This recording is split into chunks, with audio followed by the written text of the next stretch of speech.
जळगावच्या राजकारणात सध्या खळबळ उडाली आहे, कारण ठाकरेंच्या कट्टर निष्ठावंत असलेल्या आरो तात्यांची वारसदार आणि स्वतः शिवसेनेशी एकनिष्ठ असलेल्या वैशाली सूर्यवंशी, ज्या कधीही शिवबंधन सोडणार नाही असं ठामपणे म्हणाल्या होत्या, त्यांनी अचानक आता कमळ हाती घेतलाय।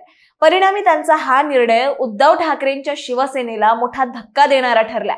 त्यामुळे नेमकं असं काय घडलं ज्याने शिवसेनेसोबत एकनिष्ठ असलेल्या वैशाली सूर्यवंशी यांनी भाजपमध्ये प्रवेश करण्याचा निर्णय घेतला आणि या पक्षांतरामागचं नेमकं गुपित काय आहे याबद्दल आपण जाणून घेण्याचा प्रयत्न करूच। त्याआधी चॅनलवर नवे आला असाल तर इकडे खाली दिसत असलेल्या सबस्क्राइब बटनवर तेवढं क्लिक करा आणि महत्त्वाचं म्हणजे व्हिडिओ शेवटपर्यंत नक्की बघा।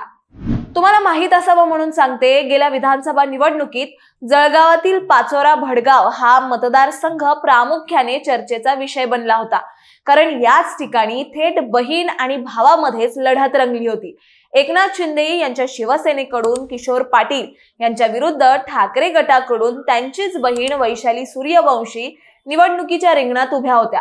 त्यावेळी भावाने बहिणीवर वरचढ ठरत बाजी मारली, परंतु त्यानंतरही उद्धव ठाकरेंची साथ कधीही सोडणार नाही असा शब्द देणाऱ्या वैशाली सूर्यवंशी अचानक भाजपमध्ये का गेल्या हा सध्या आता चर्चेचा विषय ठरलाय। जसं की आपल्याला माहितीच आहे, स्वर्गीय माजी आमदार आर.ओ. पाटील हे शिवसेनेचे एकनिष्ठ शिवसैनिक म्हणून ओळखले जात होते। त्यांच्या पावलावर पाऊल ठेवत त्यांची कन्या वैशाली सूर्यवंशी यांनी राजकीय वाटचाल सुरू केली होती। शिवसेनेशी एकनिष्ठ असलेल्या आरो तात्यांची मी वारसदार, मी ठाकरेंची एकनिष्ठ शिवसैनिक आहे। उद्धव साहेबांना सोडून मी कधीही दुसऱ्या पक्षात जाणार नाही असं ठामपणे सांगणाऱ्या वैशाली सूर्यवंशी यांनी अचानक निवडणुकीनंतर वर्षभरातच भाजपमध्ये प्रवेश केला। परिणामी असं नेमकं काय घडलं असेल की सूर्यवंशींना ठाकरे गटाला जय महाराष्ट्र करून भाजपची वाट धरावी लागली असेल, असे प्रश्न सर्वांना पडत असताना दुसरीकडे मुंबईत काल भाजप प्रदेशाध्यक्ष रवींद्र चव्हाण आणि मंत्री गिरीश महाजन यांच्या उपस्थितीत वैशाली सूर्यवंशींनी पाचोरा मतदारसंघातील असंख्य कार्यकर्त्यांसह भाजपमध्ये प्रवेश केला। भाजपच्या संघटनेत पाचोरा मतदारसंघ बळकट करण्यासाठी हा प्रवेश महत्त्वाचा मानला जातोय।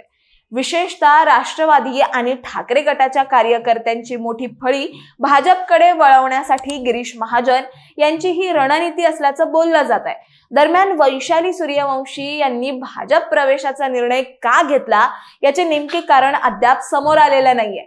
मात्र मतदारसंघातील राजकीय समीकरण यामुळे मोठ्या प्रमाणावर बदलण्याची शक्यता आता वर्तवली जाते।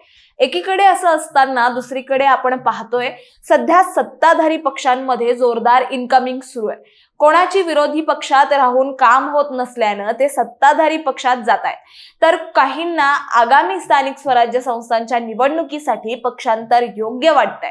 त्यातच पाचोरा मतदारसंघातील वैशाली सूर्यवंशी यांनी भाजपमध्ये प्रवेश केल्याने आता त्या मतदारसंघांमध्ये चर्चा सुरू आहे की ईडीची भीती निर्माण झाल्यामुळे त्यांनी भाजपात प्रवेश केला।